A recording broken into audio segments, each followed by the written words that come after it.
Yo les filles, j'espère que vous allez bien, c'est Alexandre Super Wolfit. On se retrouve aujourd'hui pour une nouvelle vidéo. Et dans cette vidéo, on va essayer de voir ensemble quels sont mes 10 conseils en toute humilité pour être heureuse et se sentir bien en quelque sorte dans sa peau. On y va, c'est parti, let's go.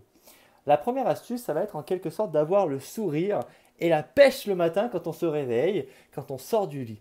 C'est vrai que si on sort du lit en tirant la gueule, en se disant waouh, encore une nouvelle journée, je vais traîner des pieds, j'ai pas le goût, on se dit bien qu'il y a quelque chose qui ne va pas. Vraiment, cette première clé, c'est de se dire je suis enchanté de me réveiller puisque j'ai tout un tas de choses et tout un tas de projets que je dois accomplir aujourd'hui.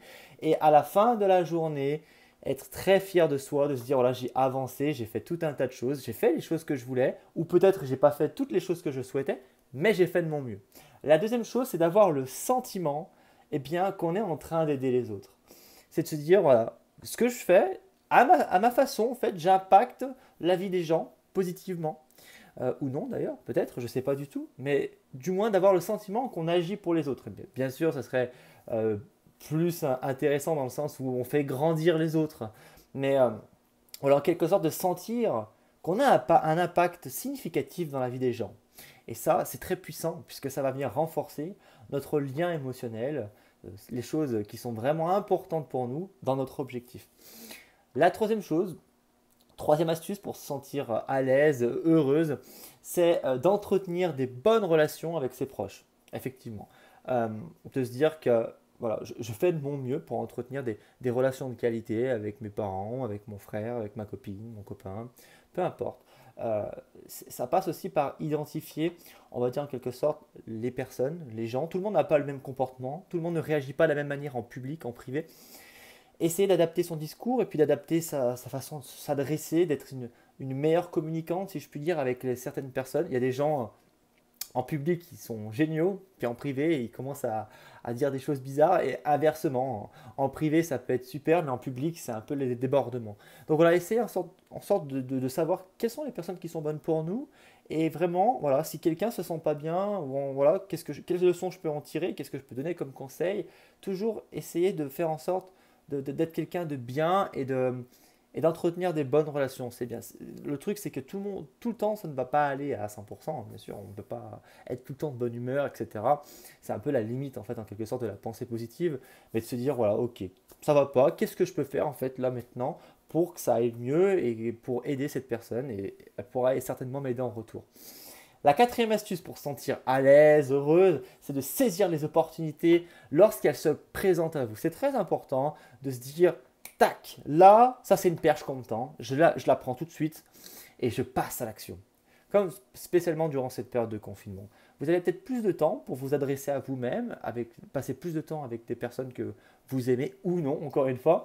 Et qu'est-ce que vous pouvez faire pour tirer profit de cette situation, bien sûr entre guillemets, puisque c'est une situation particulière, mais qu'est-ce que vous pouvez faire dans cette situation-là pour la transcender en un moyen pour grandir.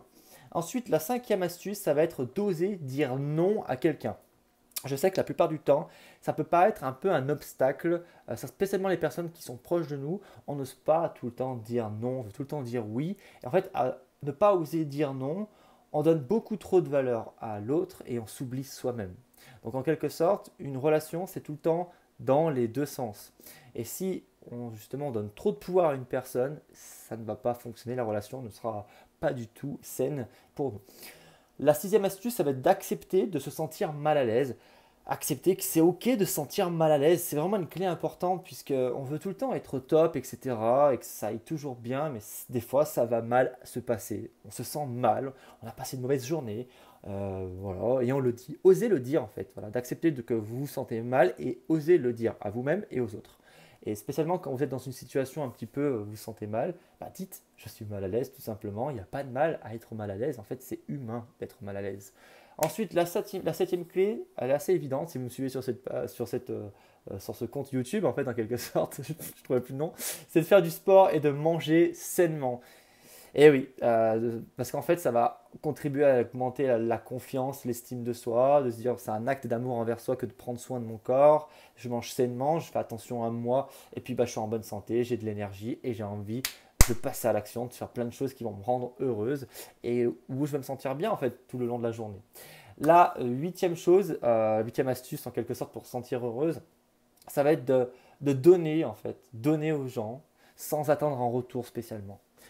Et je l'avais dit dans une précédente vidéo, il me semble, le fait de donner, enfin, le fait d'éprouver de la gratitude envers quelqu'un, eh bien, c'est beaucoup plus puissant que d'avoir de la gratitude même pour soi-même.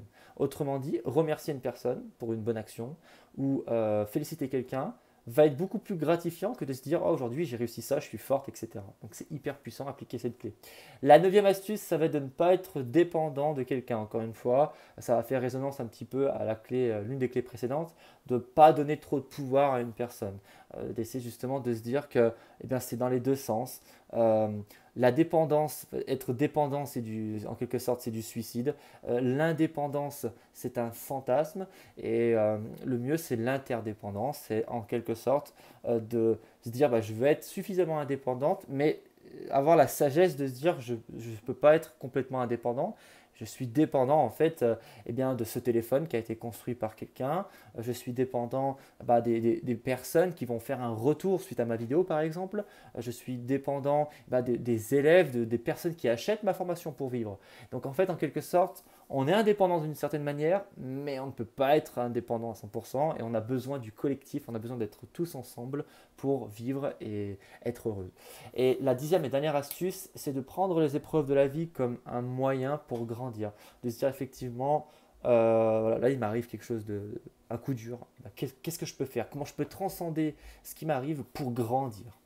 Donc on va essayer de récapituler ensemble ces 10 astuces. La première, c'était de se lever le matin en ayant la pêche, le sourire. La deuxième, c'était d'avoir le sentiment d'aider les autres. La troisième, c'était d'entretenir des bonnes relations avec ses proches. La quatrième, c'était de saisir les opportunités au moment où elles arrivent et on les saisit. La cinquième astuce, c'est d'oser dire non à quelqu'un, ne pas donner trop de pouvoir. La sixième astuce, c'est d'accepter en quelque sorte de se sentir mal à l'aise. C'est ok de se sentir mal à l'aise. La septième astuce, c'était de faire du sport et de manger sainement pour avoir de l'énergie et prendre soin de son corps. Et c'est un acte d'amour envers soi que de prendre soin de soi. La huitième clé, c'est de donner sans attendre en retour spécialement. Et la gratitude qu'on va faire preuve à quelqu'un dont on va faire participer quelqu'un, une personne qui est importante pour nous ou quelqu'un comme ça va nous le rendre au centuple. Ensuite, la neuvième astuce, c'est de ne pas être dépendant de quelqu'un. Et de toute manière, la dépendance est un suicide. L'indépendance est un fantasme, le secret c'est l'interdépendance et on a tous besoin les uns des autres. Et la dixième astuce, c'est de prendre les épreuves de la vie comme un moyen de grandir. Justement, qu'est-ce que je peux faire dans cette situation-là? Comment je peux la transformer à mon avantage pour grandir? Donc voilà les filles, j'espère que vous avez apprécié cette vidéo. Si c'est le cas, je vous invite à mettre un petit pouce vers le haut, à vous abonner à la chaîne. N'hésitez pas à partager cette vidéo vraiment pour inspirer vos amis, vos copains, vos copines. Et puis, moi, je vous dis à demain pour une nouvelle vidéo YouTube. Let's go! Libérez la bête!